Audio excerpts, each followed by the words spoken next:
how far does Washington have to go, Commodores, Commodes, how far do they have to go for Ron Rivera not to get fired? Because his whole logic was, Ron Rivera drafted Sam Howell, and if Sam Howell's awesome, Ron Rivera should continue to be the coach, which is the stupidest logic I've ever heard in my life. Because one, Ron Rivera is not even an offensive coach.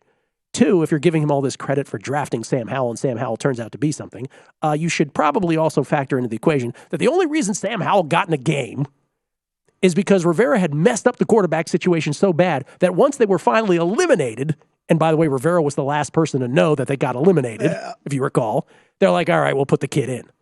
And by the way, the kid, Sam Howell, completed 11 forward passes against Dallas. Let's not everybody go crazy. If Sam Howell can become that guy that everybody had winning the Heisman a couple years back, all right, maybe we're onto something. But like, the thing about DC radio is, first of all, it's all about the commodes and this hope that latching on to Sam Howell being the guy. Well, okay. That's interesting because, I mean, the thing that I've been surprised by the past few weeks is these reports coming out that, like, he is the guy. He is absolutely the guy. But, like, I mean, Gil, how is he the guy if you never gave him a chance until you had to in week what? What was it when he got his first look? Bruh. Like, you weren't that sold on the guy at week 7, week 8.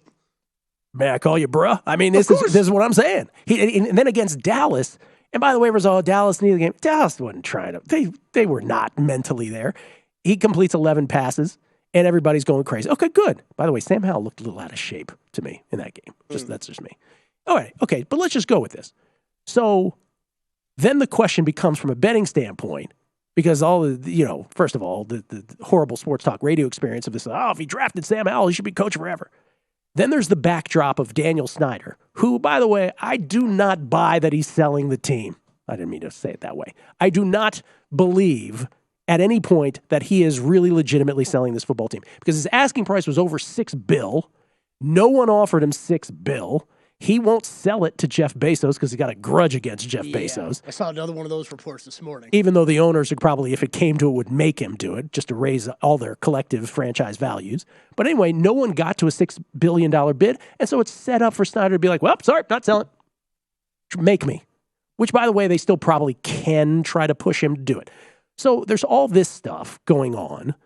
And the question becomes, from a betting standpoint, would they be in play for the number 1 pick? And so the resounding answer to that question is, it appears not. If you look at what are the teams that could possibly trade up to number 1 to draft a quarterback? And no team, just recent history, needs one any more than they do. I know there are other teams that would raise their hand, but Washington has been quarterback bereft, no real solution for it seems like forever. The Bears are sitting number 1. They're not drafting a quarterback. Would the Colts, who need a quarterback, trade up from 4? Would the Panthers trade up from 9? Would Washington trade up from the mid portion of the draft? Well, I was saying before I left, I was like, hey, if I'm Washington, I give them Chase Young and 2 first-round draft picks, including this year's, and see if they bite. Now there's the whole Chase Young debate in D.C., which they'll do an hour of sports radio on also, which is Chase Young still his best days ready, in front of us, and we still haven't seen the best of Chase Young? Or is Chase Young already a bust that not only can't stay healthy, but also, when healthy, has shown signs of being LeVar Arrington? And by that, what I mean is he just can't stick to the script. He just does his own thing out there. I don't care what the scheme is. I don't care that I got to set my edge. Yeah. I'm just going to go make a play. And so there's a divided camp on Chase Young as well. My thing is, I'd trade Chase Young 2 first-round picks and see if that would be enough. It might not be enough, by the way, because Washington's pick's not high enough this year. Yeah, 16 is where they're 16, right in the middle. But I'd try that. But guess what? It does not appear, by everything I'm hearing, it does not appear like they are even remotely interested in trading up. Sam Howell is the guy. And it's amazing to me. I'm with you. I think I think that's a good trade offer. Chicago, like besides the Chiefs, you had the best season. Somehow you actually figured out a little bit that you might have a quarterback, sold people that your offense is moving in the right direction, and still landed the number 1 overall pick to sit back and day after day, I'm sure, receive trade offer after trade offer that just starts getting more absurd. But you're right. If you're Washington, I think you have to make a move like that. You have to at least try. There does not appear to be, you listen, we're still a ways away. We're 2 months away from the draft. All of this could change a million times. And usually by the time the draft rolls around, we have a much better sense of what is and what is not going to happen. But right now, it doesn't appear that they're even contemplating this. If you're hearing all the speculation, it's like not even in bounds, which is shocking to me.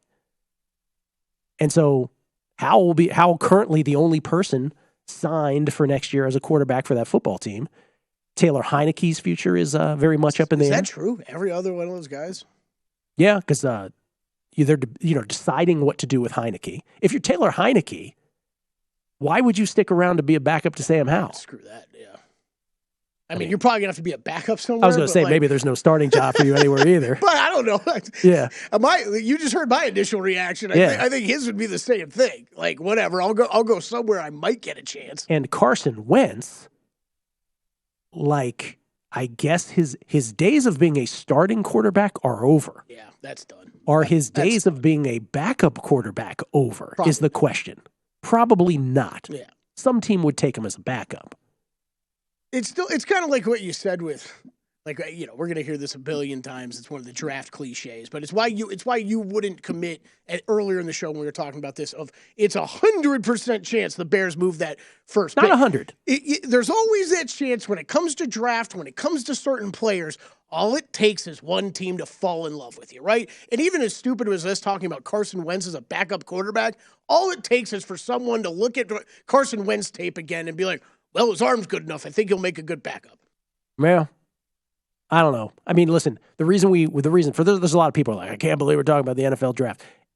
This is the most consistently profitable betting vehicle there is on the sports betting calendar year after year after year. Freaking men. We will never apologize for talking about the NFL draft. I was just going to bring that up to her. I was going to be like, hey, listen, you're going to hear us talking a lot about the draft. But, Gil, what have you made? What's top 3 sports betting events you've made the most money off of the past 5 years? Draft. No question. Sorry, it's draft. Without even thinking twice. I'm with you. So, yes, sorry, you're going to hear Gil and I talk about this stuff a lot. I mean, look, will there be a year where we won't make money? Sure, it's coming at some point. Yeah, that was likely coming. Hasn't happened yet, though.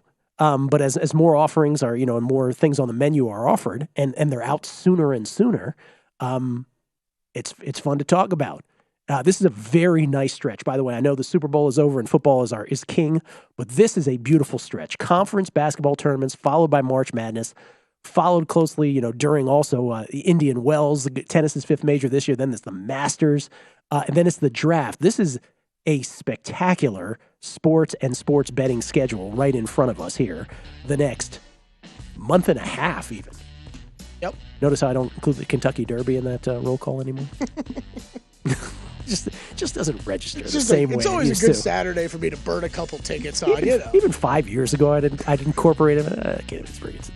Myself to say it. Go to VSiN.com/subscribe to become a VSiN Pro subscriber today.